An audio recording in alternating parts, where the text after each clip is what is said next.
Halo semuanya, selamat datang di channel saya. Jadi kalau ini adalah konten pertama dari channel saya yang kalian tonton, mungkin kalian belum kenal saya. Nama saya Denny dan saya adalah fotografer wedding based in Bali. Dan nama fotografi saya adalah IV Fotografi Bali. Mungkin kalian bisa cek dulu Instagramnya. Jadi kalian tahu kurang lebih foto seperti apa yang saya buat. Kalau kalian suka konten fotografi dan kalau kalian menikmati fotografi, mungkin konten yang bakal saya buat selanjutnya bakal relatable sama kalian. Jadi jangan lupa subscribe, kalian bisa like dan bisa komen video yang bakal saya buat. Jadi hari ini saya bakal bahas sesuatu yang sangat sering didebatin sama fotografer-fotografer baik yang Indonesia ataupun fotografer luar negeri. Ini adalah hal yang sangat tidak ada habisnya, yaitu JPEG dan RAW. Saya kadang-kadang bingung gitu loh, kenapa hal seperti ini aja didebatin. Ada orang yang bilang saya shoot JPEG selalu, ada yang bilang saya shoot RAW selalu. Kalau menurut saya pribadi itu sebenarnya adalah sesuatu yang tidak perlu diperdebatkan, tapi perlu dimengerti. Kalian perlu ngerti apa fungsinya, apa kelebihannya, dan apa kelemahannya mereka. Jadi kalian tahu kapan waktu yang tepat buat pakai JPEG dan kapan waktu yang tepat buat kalian pakai RAW. Secara singkat saya mau coba jelasin kenapa sih orang masih berdebat soal JPEG dan RAW. Oke, jadi JPEG sendiri itu merupakan sebuah foto yang udah diolah. Jadi dia udah melalui proses pengolahan dalam kamera kalian, seperti warnanya sendiri atau kemudian penajaman, kontras, semua udah diatur langsung oleh kamera kalian. Kalau RAW file sendiri itu dia biasanya jauh lebih tidak tajam, ketajamannya lebih kurang lah dibanding sama JPEG. Kemudian warnanya juga tidak sebagus JPEG. Kenapa? Karena dia belum disentuh sama kamera kalian. Dia belum diapa-apain sama kamera kalian. Terus kalian mungkin mulai berpikir, terus kenapa nggak pakai JPEG? Kenapa pakai RAW kalau misalkan JPEG lebih bagus? Ada konsekuensi yang ditimbulin ketika kalian foto kalian itu di editing ataupun diedit oleh kamera kalian, yaitu jumlah warna yang ada pada foto tersebut bakal terkompresi atau kita bilangnya lebih dikit deh. Nah, sehingga hal tersebut bakal membuat kalian kesulitan dalam post processingnya ataupun saat editing, sehingga ada keterbatasannya itu. Lalu untuk RAW file sendiri, dia itu karena dia belum disentuh apa-apa sama kamera kalian, jumlah warna yang ada di foto tersebut tidak dikompres. Ibaratnya dia masih original, masih utuh, sehingga kalian punya kemampuan untuk mengolahnya secara ekstrim. Bahkan kalian bisa edit sesuka kalian, kalian bisa nambahin warnanya sesuka kalian sesuai dengan selera kalian. Tetapi dampaknya yang ditimbulin dengan jumlah warna yang tidak dikompresi adalah size file yang besar. Ini yang jadi perdebatan orang-orang, kenapa JPEG, kenapa RAW. Jadi itu guys, secara singkat. Setelah ini kita bakal coba bahas kelebihan dan kekurangan RAW lebih spesifik. Jadi kalian punya gambaran lebih jelas kapan kalian harus pakai JPEG, kapan kalian harus pakai RAW. Jadi sekarang kita bahas dulu soal JPEG. Nah, JPEG ini juga punya kelebihannya guys. Jadi misalkan kalian pakai JPEG itu jauh lebih praktis. Kenapa praktis? Karena seperti yang saya udah jelasin tadi, kalau di JPEG itu proses untuk warnanya semua sudah dilakukan di dalam kamera, yang mengakibatkan kalau kalian mungkin bukan orang yang berpengalaman untuk post processing atau editing, itu jauh banget lebih simpel sih. Karena sekarang kalian udah bisa menggunakan foto tersebut untuk upload di sosial media ataupun untuk kebutuhan printing kalian. Yang kedua, dengan size yang kecil dari JPEG itu pasti membantu kalian untuk menyimpan data jauh lebih cepat. Jadi kalau ketika kalian mau mindahin data kalian ke komputer, mungkin itu bakal jadi jauh lebih cepat karena size fotonya yang emang lebih kecil. Kekurangan dari JPEG file sendiri itu adalah pada processingnya ataupun proses editing, kalian nggak bisa melakukan yang terlalu ekstrim. Jadi misalkan foto kalian terlalu terang atau terlalu gelap, Kalau kalian melakukan proses processing terlalu ekstrim dengan menggunakan JPEG files, biasanya fotonya bakal sangat berkurang kualitinya. Sekarang kita bakal bahas untuk kelebihan dari file RAW. Jadi file RAW sendiri, dia punya kelebihan karena dia memiliki jumlah warna yang lebih banyak daripada JPEG. Itu membuat kalian bisa melakukan proses pengeditan jauh lebih fleksibel dibanding JPEG. Kalian bisa melakukan perubahan exposure secara drastis, kalian bisa menambah white balance, kalian bisa melakukan sharpening ataupun mengurangi noise dari foto kalian tanpa merusak kualitas dari foto kalian. Yang kedua, mungkin kalian bisa mendapatkan kesempatan untuk mengconvert ataupun mengubah jenis file kalian ke berbagai macam file tanpa mengurangi kualitasnya juga. Dan file RAW ini juga bisa menjadi bukti bahwa foto yang kalian hasilkan itu adalah foto original tanpa proses seperti manipulasi foto. Saya kasih contoh, misalkan kalian nih moto UFO, misalkan kalian nunjukin foto UFO dengan file RAW, itu bisa menjadi bukti kalau foto yang kalian ambil adalah foto real, bukan foto yang dimanipulasi. Sekarang kalian mungkin udah paham apa kelebihan dan kekurangan RAW ataupun JPEG. Mungkin yang saya sharing ke kalian bukan sesuatu yang lengkap. Kalian masih bisa nemuin lagi lebih banyak tentang kekurangan dan kelebihan RAW atau JPEG di website ataupun di forum-forum fotografi. Cuman dengan mengetahui apa yang saya sudah sharing ke kalian, itu udah cukup untuk kalian tahu kapan kalian harus pakai JPEG, kapan kalian harus pakai RAW, dan kapan kalian harus pakai kedua-duanya. Setelah ini saya bakal buatin video juga soal gimana sih dampak kedua file ini saat kita coba untuk di post processing. Sekarang kita udah berada di aplikasi Adobe Lightroom, jadi saya selalu menggunakan aplikasi ini untuk proses editan saya. Dan saya bakal nunjukin ke kalian perbedaan dari JPEG files dan RAW files, gimana mereka menangani editan yang ekstrim. Jadi kalian lihat di sini ada 6 foto, tapi sebenarnya ini ada 3 foto dengan format yang beda. Jadi ada format JPEG dan format RAW. Kita buka dulu yang foto pertama. Jadi ini foto yang saya ambil di tahun 2017 dan saat ini saya menggunakan Nikon D750 dan ini adalah JPEG files dari Nikon D750. Kalian bisa lihat warnanya dan perhatiin yang foto di sebelahnya. Oke, kalian ngelihat ada perbedaan warna antara kiri kanan kan? Jadi ini yang JPEG, kalian bisa lihat di sisi ujung sini ada JPEG files dan yang sebelah sini adalah RAW files. Kita buka ke development biar kalian lihat bahwa foto di sini itu belum ada melakukan pengeditan. Jadi ini adalah warna original dari kamera langsung dan ini juga adalah warna original dari kamera langsung, tapi dengan format RAW. Beberapa brand menyebut RAW file mereka dengan cara berbeda. Contohnya di Nikon mereka nyebutnya dengan .nef dan Canon kalau nggak salah .raw dan Fuji dan Sony dan lainnya juga menyebut dengan nama berbeda. Jadi kalian jangan bingung kalau kamera kalian kok tidak .nef atau tidak .raw. Nah di sini kita bakal coba tes untuk edit yang agak ekstrim, tapi kita bakal dapetin warna yang lumayan balance dulu. Habis itu kita ekstrimin, kita lihat segimana besar sih dampaknya untuk JPEG files, sejauh mana kita bisa bermain. Oke, untuk file foto ini saya coba di 040, terus highlightnya kita turunin aja ke 080, kemudian white-nya kita coba turunin ke 060 ya. Nah ini warnanya sebenarnya sudah agak ketolong sedikit, tone-nya udah agak ketolong dikit, masih aman.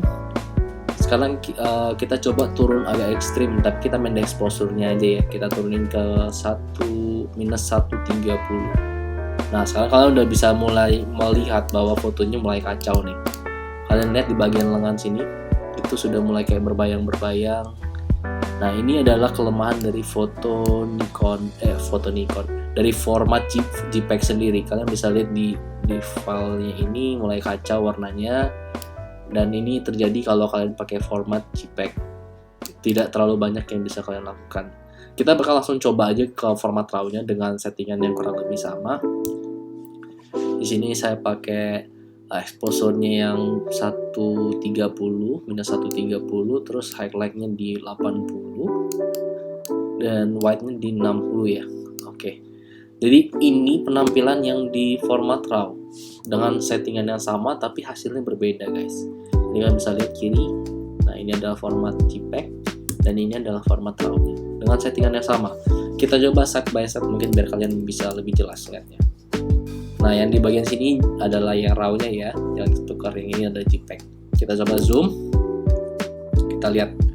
Nah kalian bisa lihat bahwa di bagian lengan sini untuk yang format RAW masih sangat aman, tidak ada bercak-bercak seperti yang terjadi di JPEG files. Dan yang paling ekstrim, perhatiin temboknya deh. Untuk format JPEG, format RAW saya maksud, kalian bisa lihat yang format RAW ini warna temboknya aja balik ke warna aslinya gitu loh, warna yang normal. Sedangkan yang di JPEG itu kalian udah nggak bisa balikin lagi warna di tembok ini. Mungkin kalian mau lihat dulu gimana sih kalau foto, kita masuk ke development lagi biar kalian lihat foto sebelum dieditnya yang dari format RAW. Oke. Ini adalah foto yang belum diedit dari format RAW. Kalian bisa lihat betapa overexposure-nya temboknya. Tetapi dengan format RAW, kalian hanya dengan menurunkan highlight, menurunkan white-nya dan exposure ini, kalian bisa balikin lagi warna yang tidak terekam misalnya. Jadi warna yang udah overexposure di RAW itu masih bisa kalian selamatin ke sini. Cuman untuk warna yang seperti di bagian bahu ini udah tidak terekam lagi warnanya. Jadi kalian mau pakai RAW pun tetap tidak akan mengembalikan warna kulitnya ini karena memang tidak terekam karena terlalu over bright ya. Udah overexposure banget jadi udah nggak bisa diselamatin. Karena itulah penting buat kalian selalu moto dengan sebaik mungkin, jadi kalian tetap bisa merecovery kalau misalkan agak kegelapan atau agak keterangan, tapi tetap masih bisa kalian recovery di format RAW. Kemudian kita langsung loncat aja ke file yang ketiga. Jadi di sini saya pakai foto yang underexposure buat nunjukin ke kalian segimana sih berdampaknya editannya nanti. Kita bakal langsung coba bandingin yang sebelahnya. Jadi ini file RAW-nya, kalian lihat di atasnya ya. Jadi ini file RAW-nya bahkan lebih gelap daripada file JPEG-nya. Kenapa bisa kayak gitu? Kayak udah saya jelasin tadi bahwa file RAW ini, yang file RAW ini itu tidak melalui proses editing dari kamera. Jadi ini benar-benar pure dia gitu loh. Jadi mentahan aja. Sedangkan yang JPEG udah berusaha dinaikkan oleh kamera kalian. Kamera kalian sudah berusaha mengedit tapi tidak berlebihan. Jadi hanya segini aja kemampuan kameranya untuk mengedit agar kualitasnya tetap baik gitu ya. Kita cobain aja untuk menambahkan beberapa editan di sini sejauh apa hasilnya berdampak kepada format JPEG. Di sini kita bakal naikin ke 1.50, 160 ya, 150 aja. Terus kita naikin shadow. Di sini saya mau naikin shadow ini melihat mukanya soalnya. Saya naikin ke 40. Kemudian mungkin saya turunin aja highlight-nya ke minus 60. Kemudian shadow ini udah cukup. Kita turunin temperaturnya. Jadi kalau di format JPEG kalian dapetin temperatur itu dari minus 100 sampai ke plus 100 sorry. Jadi kalian dapat sampai plus 100. Jadi kurang lebih kayak gitu. Kita balikin ke normal, kalian coba turunin dikit lagi. Dan saya di sini nggak akan dapetin exposure atau tone yang benar-benar bagus ya. Saya cuma mengubah dikit-dikit aja. Jadi kurang lebih kayak gini warna yang kalian dapetin kalau kalian pakai format JPEG. Di sini kita cobain di RAW. Tadi pakai 150. Kemudian di sini exposure-nya kalau nggak salah itu 60, shadow-nya di situ 40 ya. Nah, di sini kalian bisa lihat bahwa format RAW dia lebih natural jatuhnya daripada format yang JPEG. Dia tidak terlalu keras ibaratnya, skin tone-nya tidak akan rusak. Saya mau jelasin juga kalau di format RAW tuh kalian dapatnya bukan kayak tadi yang minus 100 sampai plus 100. Tapi kalian bakal dapat dari dari 2000 sampai ke 50.000. Jadi kalian punya keleluasaan untuk mainin temperatur warnanya. Nah, kita pakai warna yang normalnya aja. Nah, sekarang untuk format JPEG kita coba naikin agak ekstrim. Kita coba naikin ke 2.20. Nah, kita coba naikin ke sini, kita turunin highlight-nya dan turunin white-nya. Nah, kalian bisa lihat warnanya tuh agak keras gitu. Kalian bisa lihat warnanya tuh agak gimana ya? Kurang enak aja dilihat skin tone-nya. Kayak lebih kayak kurang kelihatan seperti skin tone, dan bisa lihat di bagian sini juga agak berbayang-berbayang. Mungkin karena editannya lumayan ekstrim. Kita cobain di file RAW. Tadi kita naikin, saya mau ingat dulu, 220 sama minus 90. Oke, kita naikin ke 220. Jadi 220, highlight-nya kita turunin ke minus 90. Oke, kalau lebih gini ya tadi ya. Dan ada white-nya minus 61. Kalian bisa bandingin perbedaannya. Walaupun dengan editan yang ekstrim, sebenarnya di format yang RAW ini masih sangat bagus, kualitas skinnya masih kayak manusia gitu loh. Jadi sekarang kita kalau mau naikin ke exposure sedikit lagi, ini masih aman aja gitu loh. Kalau untuk format RAW, kita bakal coba edit dengan skin tone yang agak bener ya. Jadi ini mungkin saya balikin dulu beberapa settingan. Kemudian saya bisa kontrasnya saya bisa tambah aja deh. Mungkin exposure saya tambahin lagi.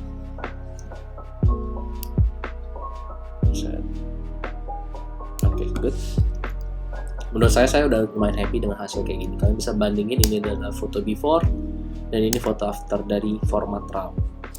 Jadi masih sangat-sangat oke gitu loh. Untuk skin tone-nya itu tidak kasar kalau kita compare dengan format JPEG.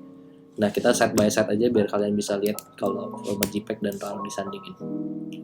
Nah, format JPEG itu dia kelihatan kasar banget warnanya, yang di warna hijaunya, warna saturasinya tuh ibaratnya udah nggak bisa kalian apa-apain gitu loh. Karena saturasi, terutama dari kamera Nikon. Kamera Nikon itu cenderung saturasinya cukup kencang. Nah, ini kalian bisa bandingin. Kalau yang ini jauh lebih netral kan warnanya. Padahal sebenarnya settingannya nggak beda jauh, sama-sama ekstrim. Jadi itu sih yang bisa saya kasih lihat. Kemudian untuk yang foto selanjutnya kita cobain. Nah, foto selanjutnya ini saya pilih karena kalian bisa lihat di bagian wajah sini ada di bagian leher itu overexposure, dan ini merupakan file dari JPEG-nya. Kemudian ini adalah file dari RAW-nya. Kalian bisa lihat di sekitar pinggir-pinggirnya ini. Kalau untuk yang format RAW itu ada vignette-nya. Jadi saya masih lihat ada vignette. Sedangkan ini JPEG ini kamera kalian udah berusaha menghilangin vignette-nya. Ini kamera saya di sini udah menghilangkan vignette. Dan ya itulah nama nyamannya udah diedit dalam kamera. Saya bakal coba balikin skin tone-nya di format JPEG ini. Nah, ini adalah highlight-nya, saya coba turunin ke minus 80 atau minus 70 ya, minus 80. Terus white-nya saya coba turunin ke minus 55. Oke. Kalian bisa lihat dong, sekarang skin tone-nya jadi aneh banget kan, karena saya turunin lumayan ekstrim. Warnanya juga aneh banget, kulitnya jadi kayak berubah warnanya. Nah, kita langsung cobain aja ke file RAW-nya dengan yang sama, minus 80 sama minus 55. Nah, ini adalah format RAW-nya, kita turun ke minus 80 sama minus 55.